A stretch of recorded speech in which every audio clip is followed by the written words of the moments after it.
जय श्री राम, जय गौ माता। दोस्तों, प्राचीन काल से यह मान्यता है कि पशु पक्षी के माध्यम से मनुष्य को भविष्य से जुड़े संकेत प्राप्त होते हैं।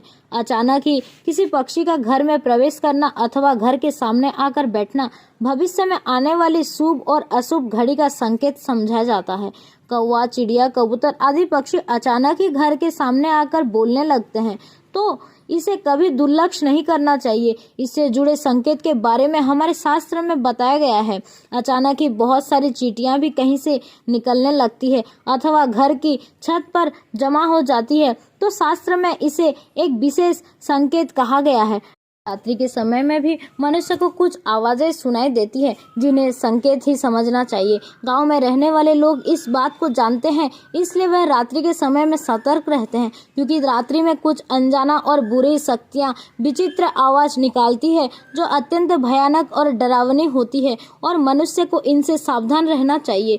अगर आपको रात के समय में किसी पक्षी अथवा जानवर की आवाज अचानक से सुनाई देने लगे तो यह आपके लिए कई संकेत हो सकते हैं। हमारे सभी शास्त्र में ऐसा कई विशेष प्रकार के संकेतों का वर्णन मिलता है। कुछ संकेत हमारे लिए शुभ होते हैं तो कुछ संकेत आने वाले संकट की ओर इशारा करते हैं। इसलिए आज हम आपको बताने जा रहे हैं ऐसे ही संकेतों के बारे में जो हमें पशु पक्षी के माध्यम से प्राप्त होते हैं। प्राचीन काल के ऋषि मुनियों ने विभिन्न ग्रंथों में इस संकेत का और इनसे मिलने वाले शुभ अशुभ फल का विस्तार से वर्णन किया है, जिसके बारे में आप सभी को पता होना चाहिए ताकि जब आपके ऐसे संकेत मिले तो आप सावधान रहे। तो चलिए जान लेते हैं उन महत्वपूर्ण संकेतों के बारे में। सबसे पहला पक्षी है कबूतर। दोस्तों, कबूतर आप सभी ने अवश्य देखा होगा, यह हर स्थान पर पाया जाता है। हमारे शास्त्र में कबूतर को प्रेम संबंध से जोड़कर देखा जाता है, लेकिन कई लोग को कबूतर पसंद नहीं आते। घर पर कबूतर आते हैं तो वह उसे भगा देते हैं क्योंकि कबूतर गंदगी बहुत फैलाते हैं। लेकिन हमारे शास्त्र में कबूतर के घर पर आना एक विशेष संकेत के रूप में देखा जाता है। यदि कबूतर आपके घर के मुख्य द्वार पर बैठकर बोलता है तो आपको धन की प्राप्ति होती है, लेकिन कबूतर का घोंसला अशुभ माना जाता है। शास्त्रों में कबूतर को दाना डालना शुभ माना जाता है, इससे मनोकामना पूर्ण होती है। दूसरा पक्षी है मोर। मोर एक बहुत ही शुभ और पवित्र पक्षी माना जाता है। यह माँ सरस्वती जी का वाहन होता है, साथ ही यह भगवान कार्तिकेय जी का भी वाहन है। भगवान श्री कृष्ण भी अपने मुकुट में मोर का पंख धारण करते हैं, जिस कारण से यह पक्षी सभी के लिए पूजनीय है। यदि आपके घर पर कहीं से मोर आकर बैठ जाता है, इसे शुभ संकेत समझना चाहिए। मोर के घर पर आने से उसे घर का विकास होता है, उस घर के शत्रुओं का नाश होता है और उस घर में रहने वाले सदस्यों में प्रेम और विश्वास बढ़ता है। साथ ही मोर के दर्शन होना भी अत्यंत शुभ माना गया है। यदि आप किसी कार्य के लिए जा रहे हैं और आपको मोर के दर्शन हो जाता है तो उस कार्य में सफलता मिलने की संभावना बढ़ जाती है, लेकिन ध्यान रहे मोर को मारना बहुत बड़ा पाप माना जाता है। तीसरा पक्षी है चिड़िया। दोस्तों, यदि आपके घर पर चिड़िया आते हैं और घोंसला बनाने लगते हैं तो इसे शुभ संकेत समझना चाहिए। माना जाता है कि जिस घर में चिड़िया घोंसला बनाती है उस घर में धन संपत्ति आती है। यदि आपके शरीर पर अथवा खासकर आपके सिर या पीठ पर बीट कर दिए तो यह बिल्कुल भी अशुभ नहीं होता है, यह तो किसी शुभ समाचार का संकेत होता है। आपको जल्द ही कोई शुभ समाचार मिलने वाला है। घर में भी यदि कोई भी चिड़िया बीट कर देती है तो यह भी बहुत अच्छा संकेत होता है। दोस्तों, चिड़िया बहुत ही डरपोक पक्षी है, वह जल्दी किसी के करीब नहीं जाती है, लेकिन यदि चिड़िया आपके आसपास या आपके घर में बिना किसी डर के आने जाने लगे तो समझिए कि आपके घर में बहुत ही शुभ और सकारात्मक ऊर्जा का संचार है। ऐसे घर में रहना बहुत ही शुभ होता है। यदि किसी दिन बहुत सारे चिड़िया आपके घर के छत पर आकर आवाज करने लगे तो समझिए कि आपके घर में कई बहुत बड़ा शुभ प्रसंग होने वाला है, कोई खास समाचार मिलने वाला है अथवा किसी विशेष कार्य में सफलता मिलने वाली है। चौथा पक्षी है उल्लू। दोस्तों, उल्लू के विषय में कई ऐसे बातें और मान्यता है जो आज भी उसे अशुभ और शुभ के बीच में उलझाए रखती है।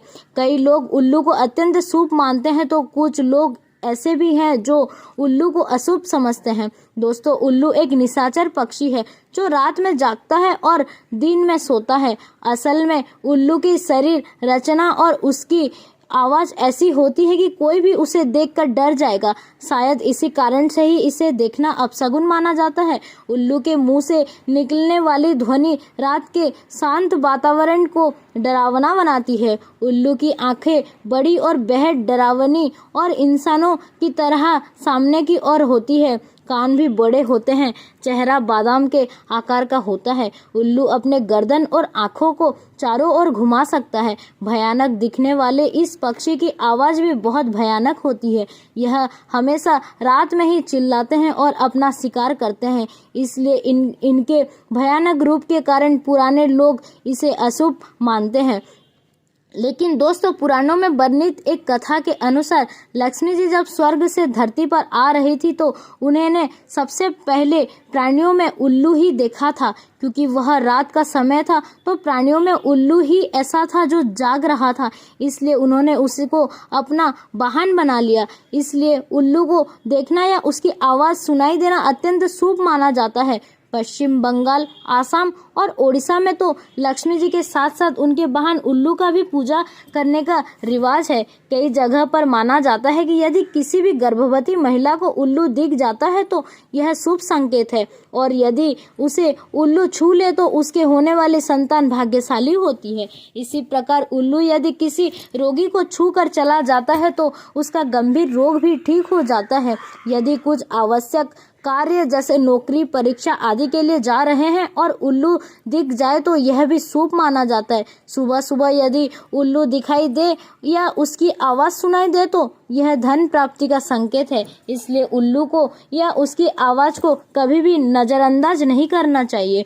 उल्लू की आंखों में आंखें डालकर देखना या उससे नज़र मिलना या मिल जाना यूँ तो मुश्किल काम है, फिर भी यदि ऐसा हो तो यह अत्यंत शुभ होता है।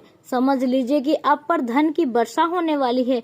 इसी प्रकार से कुछ लोग उल्लू को देखना या उसकी आवाज़ सुनाई दे जाने को अपशगुन मानते हैं, क्योंकि उल्लू की आंखों की विशेषता होती है कि वह एक ही समय पर एक आंख से एक दिशा में तथा दूसरी आंख से दूसरी दिशा में देख सकता है। इसलिए यह कहा जाता है कि उल्लू यदि दाएं ओर देखकर बोलता है तो यह अशुभ होता है, जबकि यदि बाएं ओर देखकर बोलता है तो इसे शुभ माना जाता है। कहते हैं कि उल्लू जिस घर पर बैठ जाता है वह घर भी जल्द ही बैठ जाता है, अर्थात बर्बाद हो जाता है। किसी घर पर उल्लू का लगातार बैठना या रोना उस घर और उसमें रहने वाले लोगों के लिए एक अपशगुन का संकेत माना जाता है। साथ ही वहां पर धन हानि या मृत्यु का भी अंदेशा रहता है। वैसे देखा जाए तो शुभ और अशुभ की बहस में उलझा यह पक्षी बहुत शांत होता है।